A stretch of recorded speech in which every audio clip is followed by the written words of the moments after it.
was the year 1924. Having arrived at Rishikesh, Swami Tyagananda withdrew himself to a quiet, beautiful mutt 2 miles away called Brahmananda Ashram. Winter was now approaching. Swamiji was unwavering in his principle of surviving on the barest of necessities. 1 meal a day, just 1 extra robe, and a kamandalu. That's all he had. He faced a problem. For long, he was used to eating just once a day, but the food was to his tastes: rice, vegetable curry, and curd. Now, his daily diet was chapatis made from wheat flour, which his body just could not digest well. He grew thinner and weaker. The biting cold, with the lack of any protection, made conditions terrible for him. Our natural instinct would be to alter circumstances. Thereby, we start chasing an elusive ideal. But not Swamiji. He reasoned. Tapas means turning pain into pleasure. So why should one seek to remove pain? He simply put up with all his discomforts patiently and cheerfully. This was all a necessary part of his tapasya. He quickly set up a timetable which he followed relentlessly. In the benumbing cold, with his weak body shivering, he started the day early with a bath in the frigid Ganga.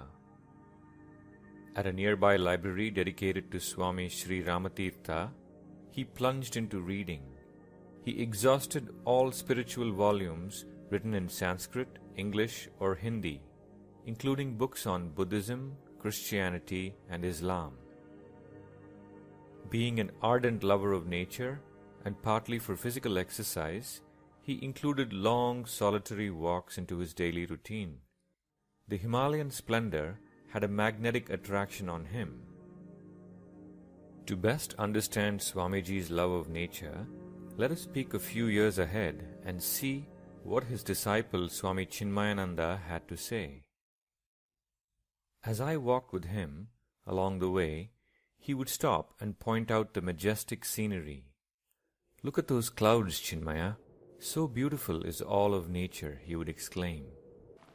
During our trips between Rishikesh, Uttarkashi, and Gangotri, Swamiji would often abruptly stop in the trail, alert and thrilled, tensed and silent.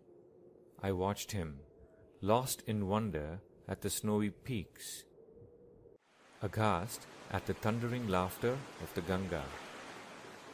Even a bird fluttering across the path was sufficient to transform Swamiji into a visible rapture.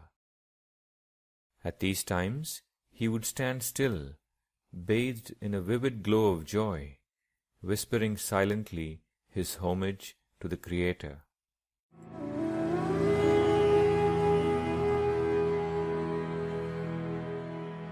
As summer arrived in Rishikesh, Swamiji longed to visit the Himalayan highlands and wanted to practice spiritual discipline in those lovely, peaceful solitudes. He decided to travel by foot to the holy temples in Uttarkashi, Gangotri, Jamunotri, Kedar, and Badri. But he knew the difficulties ahead. He did not know the regional languages. He was unskilled in the art of procuring bhiksha. He lacked any money. His health was not in the best condition, and the journey ahead was long, difficult, and risky. But none of this affected Swamiji, who by now had totally surrendered himself to the Lord. He did not alter his decision.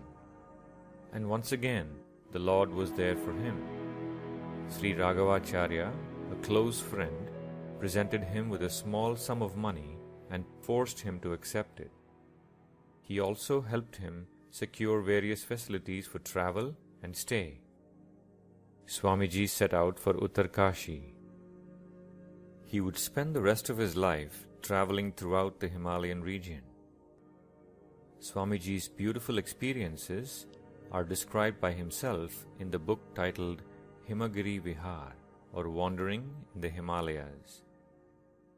His first stop, Uttarkashi, captivated Swamiji's sensitive mind so much that from his poetic pen would flow the famous Saumyakashi Stotram.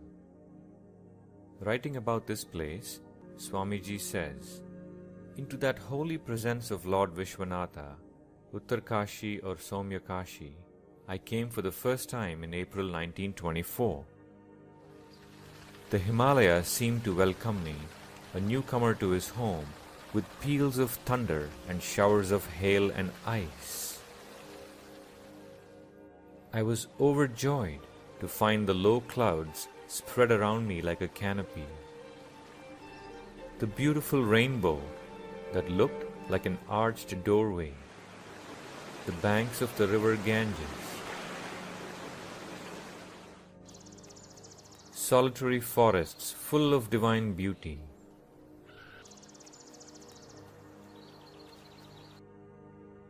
These are all some of my favorite haunts while I stay at Uttarkashi." Swamiji's love for nature was so much that it even transcended fear. He would roam about in forests in total divine and fearless abandon. He writes, "Near Uttarkashi is a notoriously dangerous place frequented by leopards. I have passed along this route now and then, all alone, but I have never come across one. Was it because I was too full of sin to have a darshan of the sacred Himalayan leopard? Or was it that the godly Himalayas, knowing of my simple life, kept them out of my way?"